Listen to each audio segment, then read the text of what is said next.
ഇത് Vietnam super early, നിങ്ങൾക്ക് എല്ലാവർക്കും അറിയാം. ഇത് എങ്ങനെയാണ് നമ്മൾ മണ്ണിൽ വെക്കുന്നത്, നടുന്നത് എന്നുള്ളതാണ് ഈ വീഡിയോയിൽ കാണിക്കുന്നത്. ഇത് എനിക്കൊരാൾ ഗിഫ്റ്റായിട്ട് തന്നതാണ്.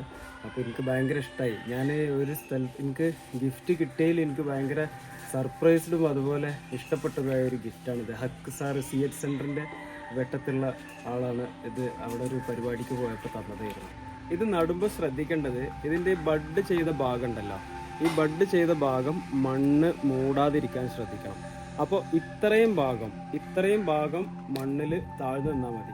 നമ്മൾ വലിയൊരു കുഴി എടുക്കുക, ആ കുഴിയിൽ നമ്മൾ വളം ചെയ്തതിന് ശേഷം അതിൻ്റെ മുകളിൽ ഒരു ചെറിയ കുഴി ഉണ്ടാക്കിയിട്ട് അത് മണ്ണിൽ താഴ്ന്നു പോകാതെ മണ്ണിൻ്റെ മുകൾ നിരപ്പ് ഈ പോയിന്റിൽ നിൽക്കുന്ന രൂപത്തിൽ ചെയ്യണം. ഇനി അതെങ്ങനെ ചെയ്യാമെന്ന് കാണിച്ചു തരാം. ഒരു 2 അടി വട്ടത്തിൽ 1 അടി കുഴിയുടെ ആകൃതിയിൽ ഉള്ള മണ്ണ് ഇളക്കിയിടുകയാണ് ഇപ്പോൾ ചെയ്യുന്നത്. ശേഷം നമ്മൾ അതിൽ കുറച്ച് മണ്ണൊന്ന് പുറത്തേക്ക് മാറ്റുക.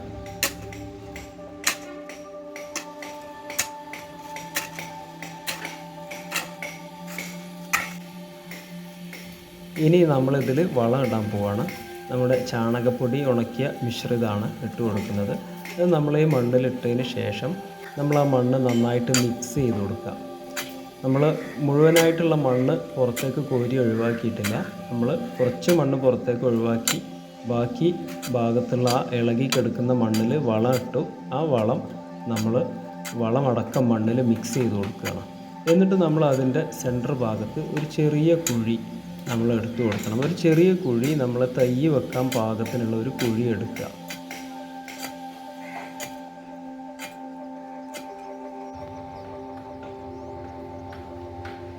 ഇത് കണ്ടില്ലേ, നമ്മുടെ ഇളകി കിടക്കുന്ന മണ്ണിൻ്റെ നടുവിൽ ചെറിയ തൈ വെക്കാൻ പാകത്തിനുള്ള കുഴിയാണ്.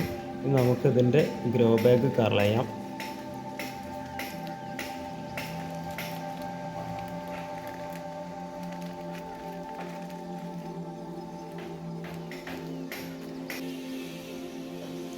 പതിയെ ഗ്രോ ബാഗിലുള്ള മണ്ണ് ഒന്ന് പൊട്ടിച്ചു കൊടുത്തിട്ട്, അത് കൈകൊണ്ട് പൊട്ടിച്ചാൽ മതി, വേരുകൾക്കൊന്നും ഒരു ക്ഷതവും സംഭവിക്കരുത്.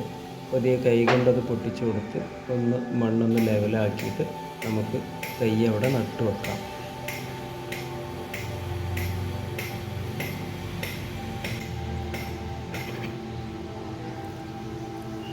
ശ്രദ്ധിക്കേണ്ട കാര്യം, നമ്മൾ ആദ്യമേ പറഞ്ഞു, അതിൻ്റെ ബഡ് ചെയ്ത ഭാഗത്തിന് മുകളിലേക്ക് മണ്ണ് വരാൻ പാടില്ല.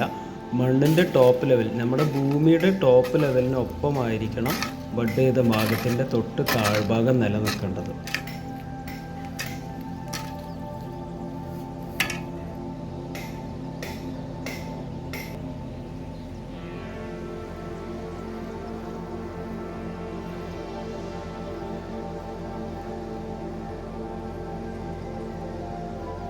ഈ പടിഞ്ഞാറ് ഭാഗം മണ്ണിട്ട് ഒപ്പാക്കുക, അവിടെ കുണ്ടായി കൊണ്ടാണ് വെക്കുന്നത്. അപ്പോൾ മഴ കഴിക്കുമ്പോൾ അവിടെ ആ മേലൊന്ന് വെള്ളം ഇങ്ങോട്ട് തട്ടിയാൽ മതി. കിഴക്ക് ഭാഗത്തുനിന്ന് കിഴക്കോട്ടുള്ള പൊന്തിക്കണ മണ്ണ് ഇങ്ങോട്ട് തട്ടിയിട്ടാൽ മതി. അവിടെ മണ്ണ് ഇങ്ങോട്ട് പടിഞ്ഞാട്ട് വച്ചു കുറച്ചും കൂടി കട്ടിയില്ല.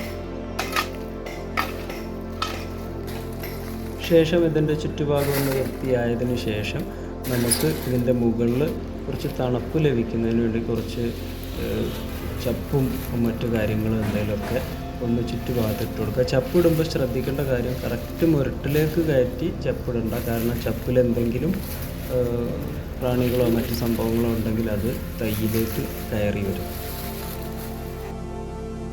1.5 വർഷം കൊണ്ട് കായ്ക്കുമെന്നാണ് പറയുന്നത്. നമുക്ക് പ്രതീക്ഷയോടെ കാത്തിരിക്കാം.